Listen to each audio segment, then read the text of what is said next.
Having just witnessed that piece of cross-examination, do you have doubts that that conversation happened the way Michael Cohen testified on his direct examination, that he called Trump insular? I think it's absolutely. I think it's devastating, for Michael Cohen's credibility on this, in this one particular topic, whether it's, he just didn't, it's hard to, I don't know. Yes, I think if I was a juror in this case watching that, I would think this guy's making this up as he's going along, or he's making this particular story up. Todd Blanche was pointing out, you were testifying just on Tuesday in this court, and all morning long he's been pointing out, inconsistencies in Michael Cohen's testimony, or at least questionable aspects of Michael Cohen's testimony, but nothing that you would necessarily as a juror think, okay, that's clearly a lie. Maybe that's just he was misunderstanding, or he was bragging, or whatever. This one, Todd Blanche clearly saved this to right before the lunch break, I'm assuming, because it was just so well crafted and just point by point walking through this story, which at first seemed, why this seems like a ridiculous story. Some 14-year-old is sending him, nasty text messages, and he's going to call Keith Schiller about it. And then you realize, you look at he showed the phone logs that the prosecutor had shown, and it's the phone call that Michael Cohen had previously talked about. I think it is severely damaging to Michael Cohen's testimony. I don't think I've ever seen a star cooperating witness get his knees chopped out quite as clearly and dramatically as what just happened with Michael Cohen. I've certainly seen very effective cross-examinations of cooperating witnesses. I've seen aspects of their story cut into and called into question, but this goes to the heart of the allegation here, that phone call on October 24th, and it looks to the jury and to Anderson Cooper and Kara Scannell and Judge George Grasso, who are all in the courthouse, that was a devastating moment. I don't think As you guys can tell, we got to talk about Michael Cohen in this hush money case. For those of you that are still a little skeptical, we've got a little bit more today. Because I've talked about this a little bit before. Actually, this is probably the third time I've talked about this topic. But I do think it's an important topic of discussion, obviously, because Trump is stuck in a courtroom 4 days out of the week, right? I think there's a break on Wednesdays, which is a weird day, Why not Fridays? Why not Friday? Kind of strange, but, hey, I'm not saying there's any bias. Maybe there's a perfectly legitimate reason why there's a break on Wednesdays. If there is, let us all know in the comment section. But now we have defense attorney Randy Zetlin coming out and having a devastating statement against Michael Cohen and this entire case. First off, we all knew it was bogus to begin with. Like I said before, to me, this is just a way to try to throw dirt on Donald Trump's name before the election. They're getting desperate. But the crazy thing about it, and this is one thing that I'm loving seeing, just across social media, is people are catching on to it. People are catching on to, wait, this is just like a load of crap. Like, what? This is bogus. And they're catching on to the fact that, Biden and Democrats are extremely desperate. I see it across social media all the time. I tell you guys all the time, I monitor social media.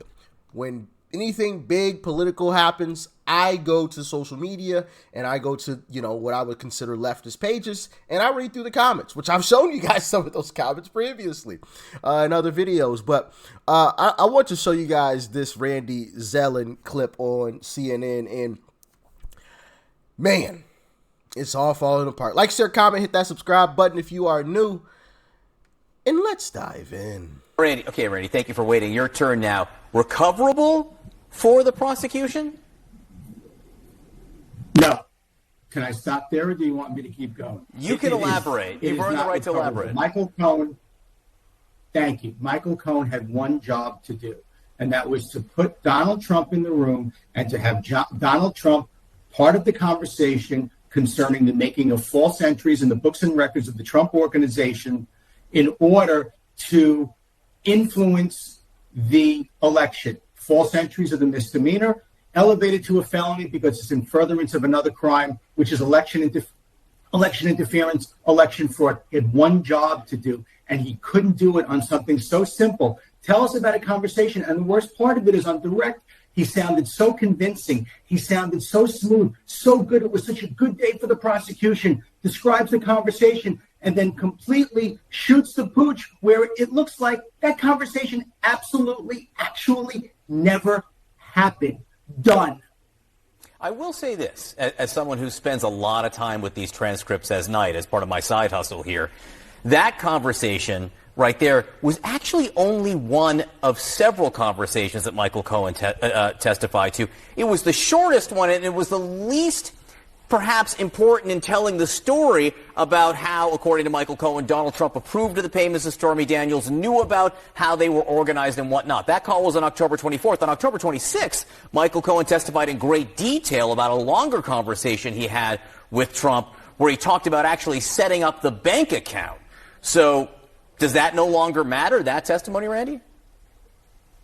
Falsus in unum. I think that's the fancy Latin phrase, which for the rest of us means if you lied about one thing, I don't have to believe another thing that you say. And that is exactly what the judge will instruct the jury. If you find anything that a witness said to be untrue, to be incredible, to be a lie, feel free to disregard the entirety of that witness's testimony. Once you brought up Latin, there's nowhere else to go. Randy Zelen, we do appreciate your time this morning. Jennifer Rogers. It's over. It is cooked. I'm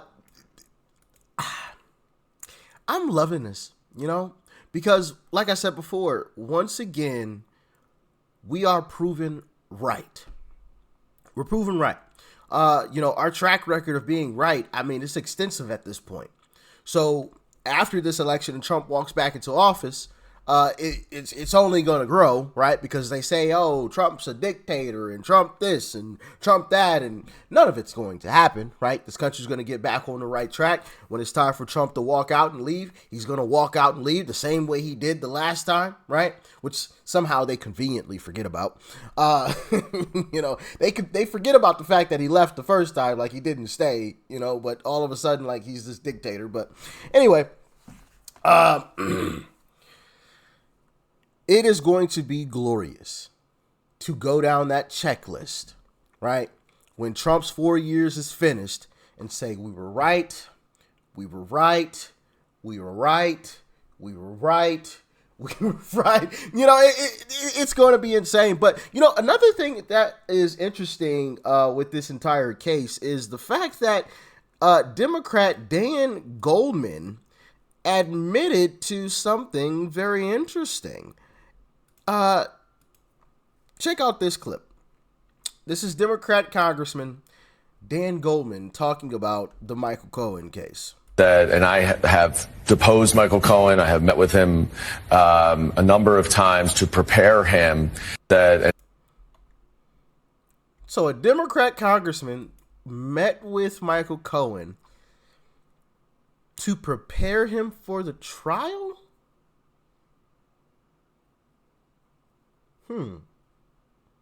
That's interesting.